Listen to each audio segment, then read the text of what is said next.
Always trust. We ask the questions. What is needed in the world?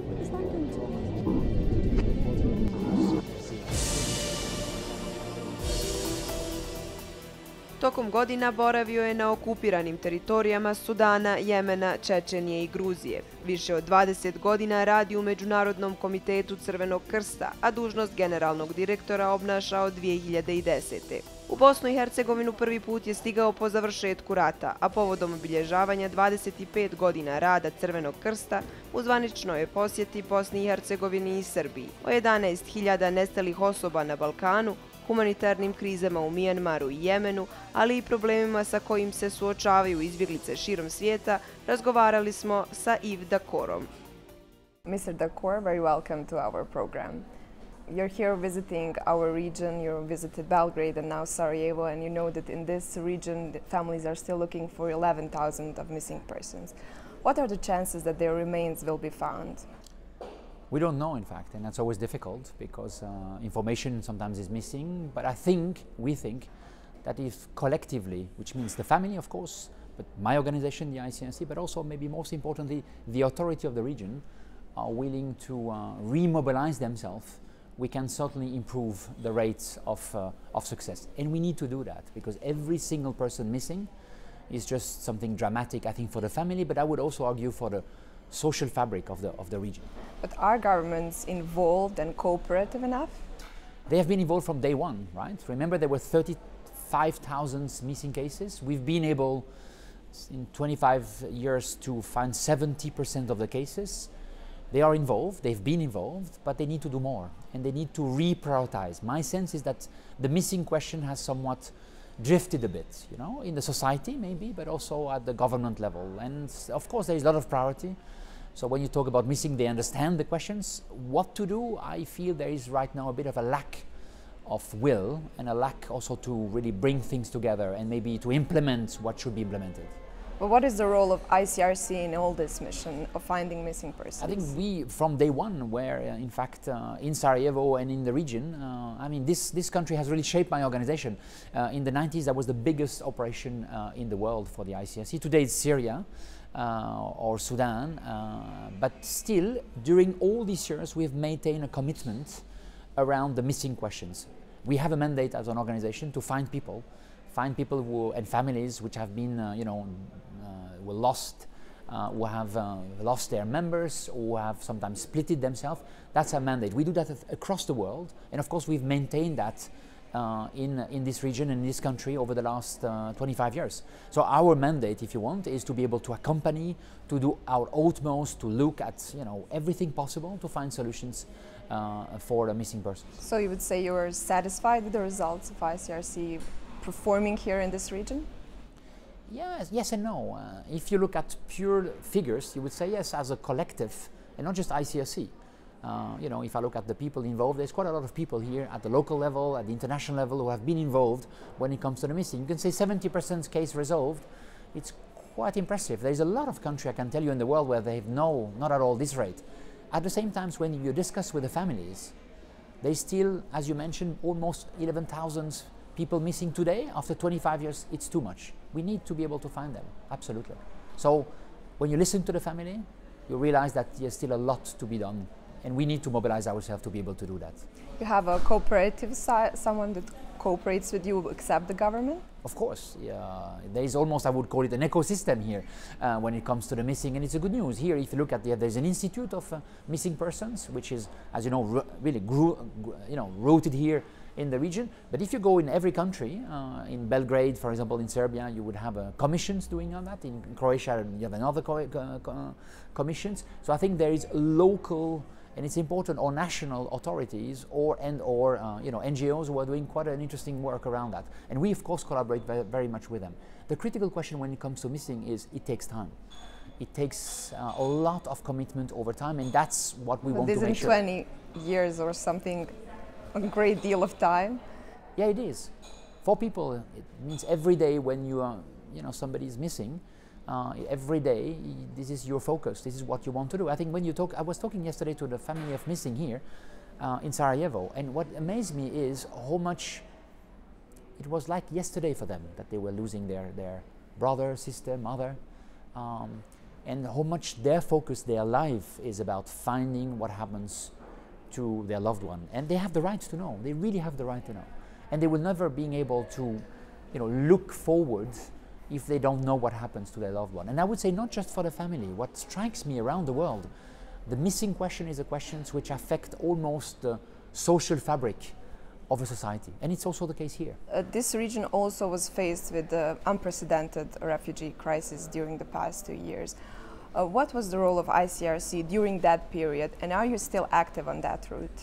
Of course, when it comes to migration, we see the migration issues, in fact, affecting all the activities we have. The tracing. We are, in fact, trying to bring family together. There's a lot of missing when people are, in fact, traveling and taking the risk to migrate. We have a lot of work to try to find the people and connect the family together. Of course, we've seen the migrants through all the work we do when it comes to food security, health especially, a lot of issues around that. And we work very closely then with the local Red Cross and the local Red Crescent in the regions to try to find solutions in the region. And of course, what we know is the migrant crisis, which is coming not only but also coming from Syria or from Afghanistan, if I take the two examples, will have no end or will continue as a crisis, and we need to be ready to work also within the country of crisis. Yeah, but we have witnessed in the past year that Europe and United States have turned to the right-oriented parties who have based their political agendas on anti-migration policy. How will that reflect on refugees, and should they be afraid? I'm seriously worried about what I've seen as an evolution in Europe, in the US, in the Americas in general, where states, their main focus has been a very short-term focus about containment. So I think the idea when it comes to refugee, when it comes to migrant, is hoping that you can contain them outside of your country, build again border. But we all know that it's a very, very narrow perspective. We all know it will work for a while, but we all know that crisis related to migration will continue. And I think I'm expecting states that they take their responsibility in order to construct, a little bit of more mid to long-term strategy, not just containment. We have to think about what is happening, why people are migrating, why are they forced to migrate. And I think I'm expecting states to really collectively, being able to propose solutions which is just not about containment. Because if it's just about containment, I can tell you, it will continue to be an issue which will shape policies of a lot of countries with, in fact, promises by government about, there will be very few migrants in your country, don't worry, which will not be able to hold. But would you say that some countries are insensitive to this crisis? No, they're all extremely sensitive. I can tell you when I'm sitting in any meeting with any minister around the world, this is the first thing they ask. So they are very sensitive about the migration crisis. I think the question is then... is the country policy insensitive? Are they aware then about the human dimensions of that? And that's the question. And I think right now they have a tendency to privilege, I would say, containment, security over human. And I would argue, I do understand you as a minister, you as a government, I understand when you want to prioritize, of course, the security of your own citizen, that makes sense, but please, don't do that against migrants. Reflect how you can do that. And you have a responsibility to really treat all human, including migrants, according to international law, and you have to treat them humanly.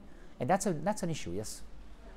World is now facing another refugee crisis regarding Rohingya refugees. You're present on both sides of the borders. How do you tackle these challenges in delivering your mission to Rohingyas? And do you think you're doing enough for them? You and other organizations that are present there. Again, very concerned about the crisis, which, by the way, is again a crisis which happened already a long time ago. So what we see is a peak of the crisis. If you look already in 2014, 15, 16, there were already quite a lot of issues in the country itself, in Myanmar.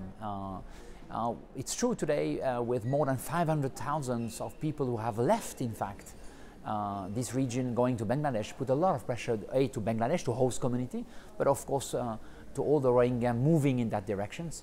Do we do a lot? Yes, we do our maximum every day, my colleagues, and I think we are one of the rare organizations being on the spot. We're trying to push the limit of the possible. Do we do enough? No, we never do enough. And my concern when it comes to Myanmar and when it comes to Bangladesh is we need more. We need more support. We need also more humanitarian actors being able to work that. And I would say more importantly, we need support commitment. from whom? from them. I mean, I'm expecting the United Nations, NGOs, international NGOs, so to do more in the region, including ourselves. I think we need to be able to do more. Yeah. What would you say it's a humanitarian state of the world right now? We see the world facing many humanitarian crises. What do you see out there when you go in a field? I see two big issues. One, it's a political issue, if I may say, before talking about humanitarian, which is right now I feel that there is very little convergence between state-nation. States collectively find difficult to produce consensus. I'm saying that because that's maybe one of the most critical issues. If you look at Syria, if you look at Iraq, if you look at Myanmar, if you look at South Sudan, you need to have an intervention of the international community. They need to agree. The Security Council needs somewhat to frame it.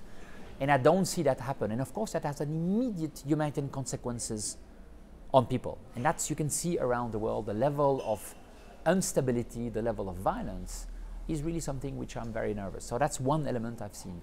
And the second issue is, my concern is, I really see a lot of impact on what I would constitute the most vulnerable people. Women, children, still a lot of pressure. Everywhere where we go, they are really the one that you feel. Look at Middle East, what happens over the last 5 or 6 years. Women have really been among the most targeted, I would say, and the most pressure people around that. And maybe the third issue is around health. And that's a big question I have, is I always thought healthcare is at the core of what we can do, not just us, but society. And again, over the last few years in Syria, as again an example, but I could say Yemen, Afghanistan, and other places, healthcare worker, healthcare patients, facilities are systematically attacked, and that concerns me a lot. When you're in the field, do you talk to the armed actors? Of course. Do you think is it even utopian to think that they can be induced to respect the humanitarian international law more?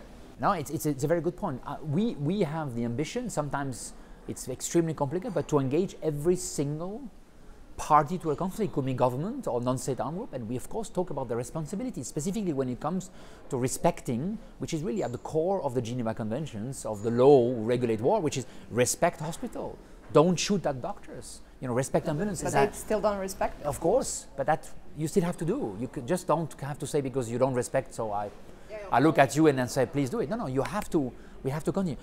My point though is the fact that we have today a lack of international convergence between states, somewhat I think it gives a wrong signal to people on the ground that they can do what they want. And that's a big concern I have. More than 100 million people in the world are in need of humanitarian aid. How do organizations like ICRC meet those demands? Yeah, it's a very challenging time. I'm the Director General of the International Committee of Red Cross since now 7 years. I've worked 20 years in the Red Cross. And I must say this period of time is maybe one of the most challenging I've lived through. And so we made two decisions. One, we've decided 3 or 4 years ago to do more. So that's maybe the first decision you do as an organization. Can we do more? And we've been able to increase our operational budget by 50% in 4 years' time. That's enormous for us. And that's not the good news, I would say, that we are able to do more. How do you increase your budget? What's your terms of funding? Just to give you a sense, is we have a budget of operational budget of $1 billion in 2014, something like that. And now we have a operational budget of almost $1.7 billion. So in 5 years' time, we had to increase by almost $700 million just to do that. We've been able to get the support from donors, mainly from government, and I would say that was something very positive. So we've been able to generate, if you want, interest. The point though, doing more is not enough. And we realized that, and I think the other things we had to do is collaborate differently. Find collaboration, including then in the private sectors. If I think about health, for example, Yemen is a good example, or Syria. You see a lot of questions related to non-communicable disease. We don't have the solutions. And here what we do is use private sectors to be able to very quickly adapt and provide solutions. So doing more, but also collaborate. One of the largest operations for you in terms of budget is Syrian conflict. It's still Syria. Yeah, the budget is approximately 178 million euros. Exactly. But in which kind of help is all this money invested? It's a large amount of money. So where do you invest it? So I think the main focus for us in terms of money would be water sanitation, because we have, and we should never forget in a country like like that. You do have water and sanitation system which are collapsing. So just taking care for 16, 17 million people, if I think the people who are benefiting from water sanitation, that's our top priority. And it's very expensive and very complex to do that. B, of course, food security still. There is a lot of questions about just bringing food in some places which are difficult. 3, health, a very, very, very critical element. And we spend the money being able to do that. And we work very closely, and that's maybe our 4th priority when it comes to also trying to access places which are very difficult, helping the people to get access themselves to health. So there's a lot of work done together with the Syrian Red Crescent to really approach every community, including community which have been cut off. Yeah, thinking now, right now, about Raqqa and Deir el-Zor, for example, that's places which are top priority for us. Do you think that ICRC is transparent enough in ways of the ways you're spending your money, especially Absolutely. donated from ordinary people throughout the website? No, I think if people want to know exactly what we're doing, and we are very transparent, we have an annual report, people can look into that. Our donors, which are mainly state, you have to know that they do a lot of audit, and rightly so. Their parliament, their citizens want to know where the money goes. Our job though, and it's important, is I think we're living in a world where people don't just want to listen about audits or read annual reports. What they want is to measure us against our own principle. What are we committing ourselves? And we are committing about really critical issues when it comes to very principled action. So we want to be radically neutral, impartial, independent, and people are measuring us. I can see that everywhere. People are telling us, are you able to do things in Yemen, in Afghanistan, or even doing the missing here in Bosnia? Are you committed? And I'm hearing that every day, and that's maybe the most complex judgment, but the one who counts for us. But during the Harvey relief, people on social media, though, turned against American Red Cross, and they asked other people not to donate to American Red Cross. It happens. Just because of the lack of transparency, that's their explanation. I think on that case, I think there was also some doubt if some of the chapter of the local Red Cross did a good job, and I think I found normal that people are challenging some of my colleagues or some of us. I think it's fine. I think it's our job then to prove that we can do better and engage the people and being able to bring them in and show that how better we can do. How do you do that? How do you engage people? How do you bring them back to you? I think first of all, if I look at social media, for example, you have to engage people when they challenge you.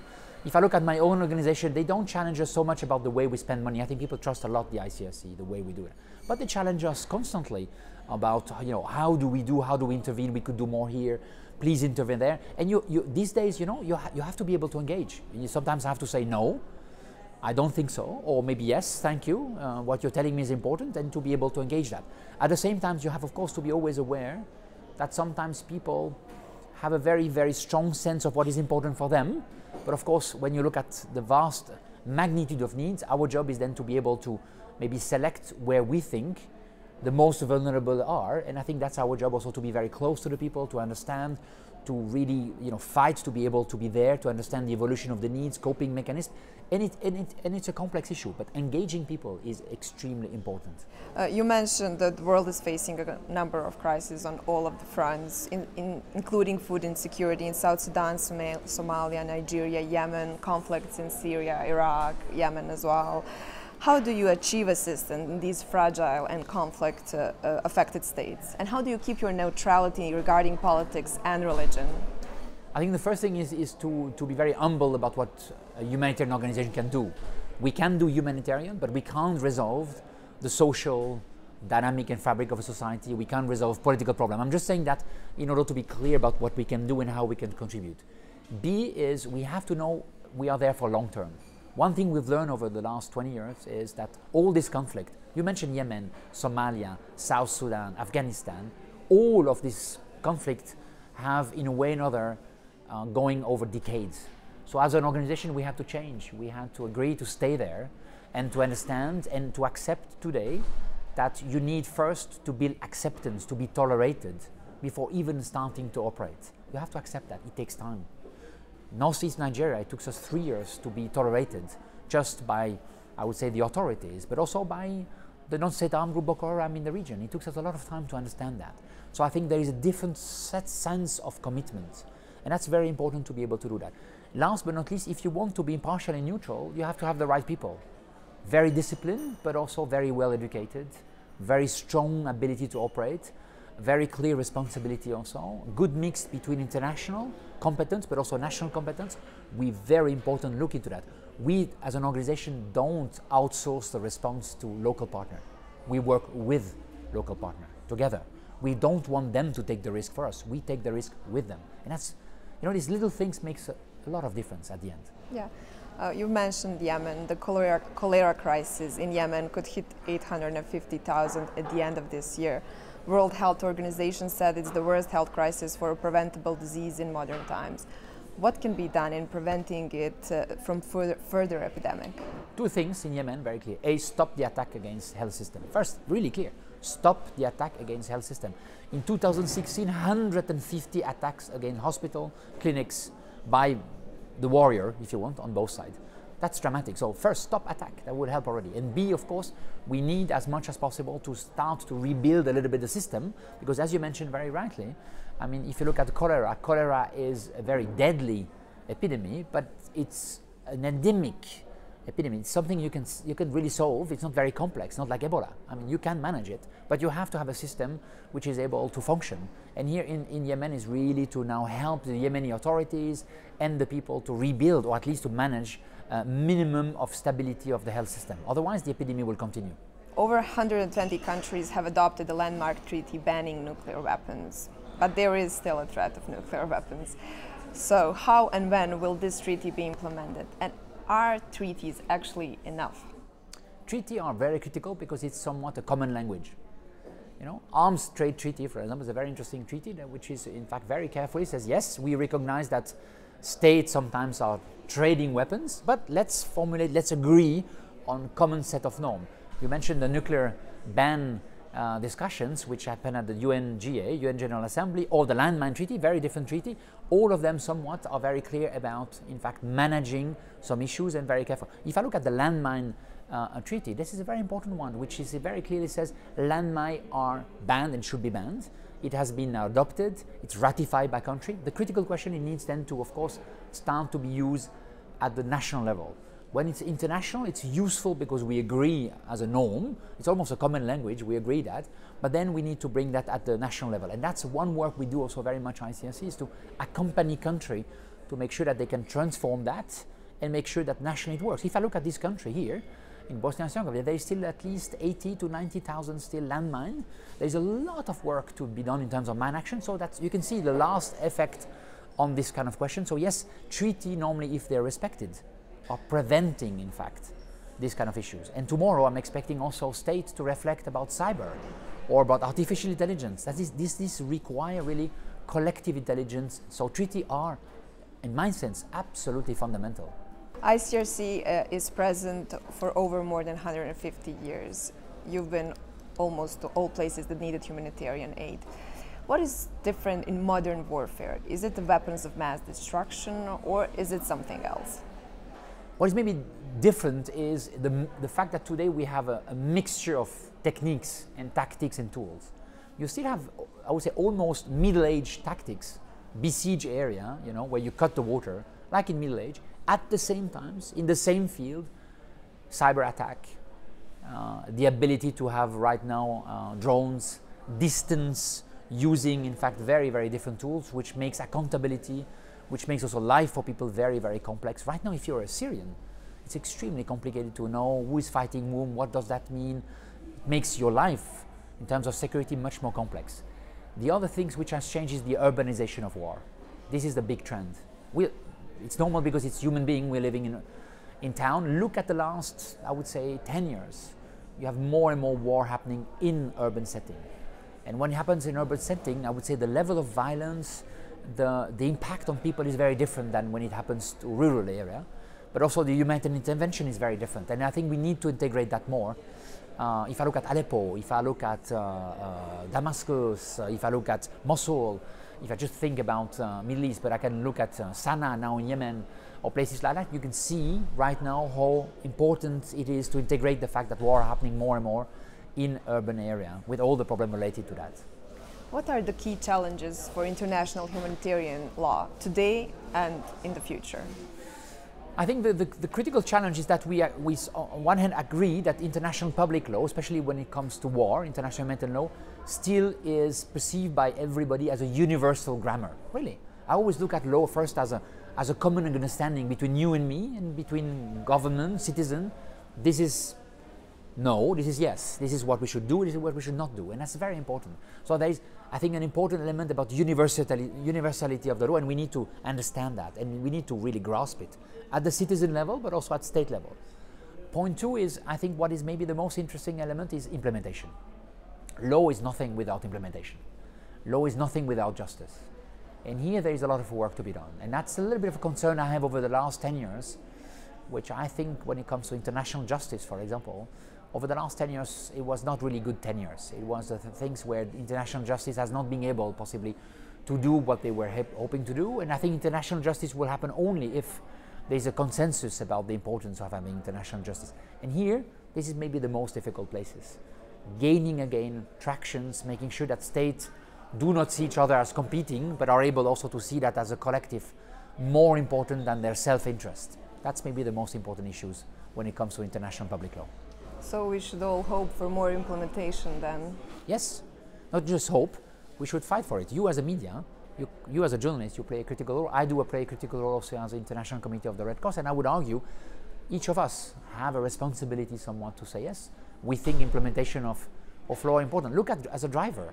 I'm always thinking about that, you know. As a driver, you perfectly know that red light, you have to stop. You would not stop, not really, if you know that the law will not be implemented. It's the same when you think about international humanitarian law. So we all know implementation of law are very critical, and each of us have a responsibility. Mr. Daccord, thank you for your time for Al Jazeera. Thank you, it was a pleasure. We ask questions. What is needed in the world?